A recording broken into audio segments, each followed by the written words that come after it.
Hi, നമസ്കാരം.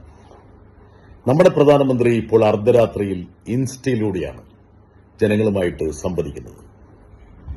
Parliament നടന്നുകൊണ്ടിരിക്കുന്ന സമയമാണ്. പാർലമെന്ററി ജനാധിപത്യത്തിന്റെ ഏറ്റവും പ്രധാനപ്പെട്ട മര്യാദകളിലൊന്ന് സമ്മേളനം നടക്കുമ്പോൾ പാർലമെന്റിൽ വന്ന് രാജ്യത്തെ അഭിസംബോധന ചെയ്യുക എന്നുള്ളതാണ്.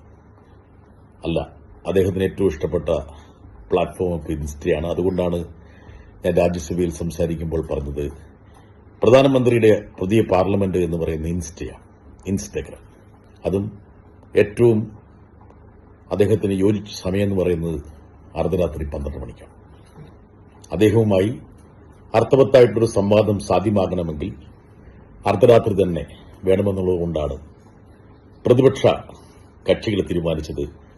ശരി, ഇൻസ്റ്റയിൽ അർദ്ധരാത്രി വരിക, അല്ലെങ്കിൽ സാമൂഹ്യ മാധ്യമങ്ങളിൽ പ്രധാനമന്ത്രിയുടെ ഏറ്റവും യോജിച്ച സമയത്ത് തന്നെ വന്നുകൊണ്ട് കാര്യങ്ങൾ പറയുക. കഴിഞ്ഞ കുറേ ദിവസങ്ങളായി പാർലമെന്റ് സ്തംഭിച്ചിരിക്കുകയാണ്. ജന്തർ മന്ദിറിലെ ഐതിഹാസികമായ സമരത്തെക്കുറിച്ച് പ്രത്യേകിച്ച് പറയേണ്ടതില്ല. ആ സമരത്തെ കൈകാര്യം ചെയ്ത രീതി നിഷ്ഠൂരമായ അടിച്ചമർത്തൽ. സമരം പൂർത്തിയായിട്ടും ആ സമരത്തിൽ ഭാഗവാക്കായ ആൾക്കാരെ തേടി പോലീസും അന്വേഷണ ഏജൻസികളും എത്തിക്കൊണ്ടിരിക്കുന്നു. Pellets, tear gas, chilli bomb, ആണിയുള്ള ലാത്തി, കണ്ണുപോയി ഒരു സമരക്കാരന്റെ, നിരവധി ആൾക്കാർ പരിക്കേറ്റ് നടക്കുന്നു. പക്ഷെ ഇതുവരെ തലസ്ഥാന നഗരിയിൽ അരങ്ങേറിയ ആ പോലീസ് കേന്ദ്രസേന നിറനായാട്ടിനെ കുറിച്ച് കമാന്നൊരക്ഷരം പറയാൻ ആഭ്യന്തരമന്ത്രിയായ അമിത്ഷാ തയ്യാറായിട്ടില്ല. വളരെ ചെറിയൊരു ആവശ്യം മാത്രമാണ് പ്രതിപക്ഷം മുമ്പോട്ട് വച്ചത്. ആഭ്യന്തരമന്ത്രി ഡൽഹി പോലീസിന് ചുമതലക്കാരനാണ്. അദ്ദേഹം പാർലമെന്റിൽ വന്ന് ഒരു വിശദീകരണം നടത്തണം, എന്താണ് സംഭവിച്ചതെന്നുള്ളത്. അത് പറയാൻ അദ്ദേഹത്തിന് പറ്റിയിട്ടില്ല. ഇപ്പോൾ പ്രധാനമന്ത്രിയും വരാറില്ല, ആഭ്യന്തരമന്ത്രിയും വരാറില്ല. പകരം ഇൻസ്റ്റഗ്രാമിനെ അഭയം തേടിക്കൊണ്ടാണ് ഇരുവരും രാജ്യത്തെ അഭിസംബോധന ചെയ്തത്. ഈ രാജ്യത്തിന്റെ ജനാധിപത്യം എത്രത്തോളം ശോകമുഖമാണ് എന്ന് മറ്റൊരാൾക്ക് മനസ്സിലാകണമെങ്കിൽ ഈ ഒരു പ്രക്രിയ മാത്രം കണക്കിലെടുത്താൽ മതി. പ്രധാനമന്ത്രി കഴിഞ്ഞ ദിവസം ഇൻസ്റ്റഗ്രാമിൽ പറഞ്ഞ ചില കാര്യങ്ങളുണ്ട്. അത് ഒരുപക്ഷെ ഒന്ന് ഇഴകീറി പരിശോധിക്കുമ്പോൾ എത്ര പരിഹാസ്യമാകുമെന്ന് മനസ്സിലാവും. അദ്ദേഹം പറയുകയാണ്, ഞാൻ സമരം ചെയ്ത വിദ്യാർത്ഥികളോട് ക്ഷമിച്ചിരിക്കുന്നുവെന്ന്. മിസ്റ്റർ പ്രൈം മിനിസ്റ്റർ, താങ്കളുടെ ക്ഷമയല്ല വേണ്ടത്, താങ്കളുടെ ക്ഷമാപണമാണ് വേണ്ടത്. ഈ വിദ്യാർത്ഥികളെ ഒരു സമരത്തിലേക്ക് തള്ളിവിട്ടത് ആരാണ്? ഈ വിദ്യാർത്ഥികളുടെ സ്വപ്നങ്ങൾക്ക് മേൽ താണ്ഡവം നടത്തിയത് ആരാണ്? പരീക്ഷകൾ ഒന്നായി ചോർന്ന് അവരുടെ മനസ്സിൽ ദുഃഖത്തിന്റെയും അമർഷത്തിന്റെയും കനത്ത പാളികൾ സൃഷ്ടിച്ചത് ആരാണ്? ഈ സംവിധാനത്തിന്റെ തകർച്ച ദശലക്ഷക്കണക്കിന് കോടിക്കണക്കിന് ചെറുപ്പക്കാരുടെ മനസ്സിൽ സൃഷ്ടിച്ച ആ ആകുലതയ്ക്ക് താങ്കളല്ലേ അവരോട് മാപ്പ് പറയേണ്ടത്? അതിന് പകരം താങ്കൾ പറയാണ് അവരോട് ക്ഷമിച്ചിരിക്കുന്നുവെന്ന്.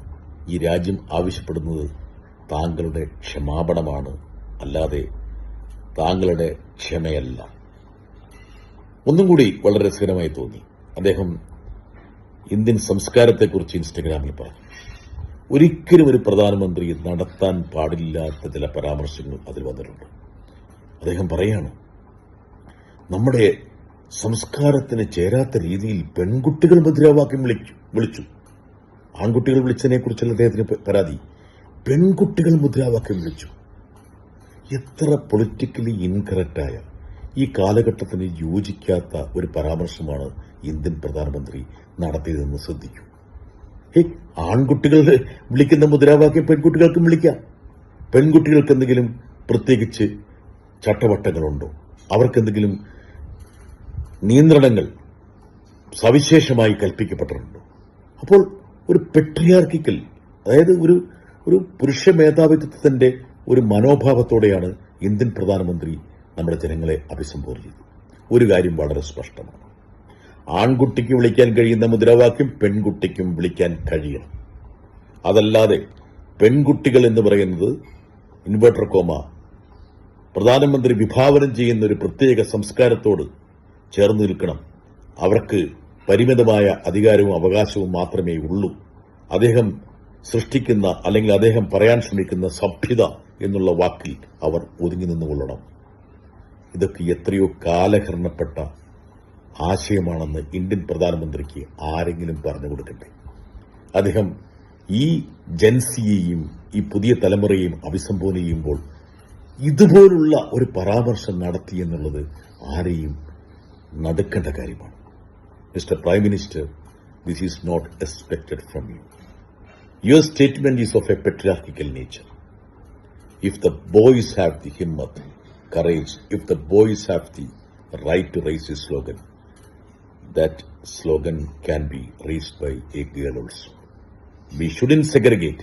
ആൺകുട്ടികളെയും പെൺകുട്ടികളെയും വേർതിരിക്കുന്ന ഒരു ഭരണകൂടം ഇന്ന് കാലഘട്ടവുമായി പൊരുത്തപ്പെടുന്നതല്ല എന്ന് താങ്കളെ ഓർമ്മിപ്പിക്കാൻ കൂടി ഈ അവസരത്തിൽ ഉപയോഗിക്കുകയാണ്. എന്തായാലും പ്രധാനമന്ത്രി ഇൻസ്റ്റിറ്റ്യൂട്ട് സംസാരിക്കുന്നത് പോലെ സാമൂഹ്യ മാധ്യമങ്ങളോട് അദ്ദേഹത്തിന്റെ ഏറ്റവും ഉചിതമായ സമയത്ത് ഞാനും സംസാരിക്കുന്നു. Thank you.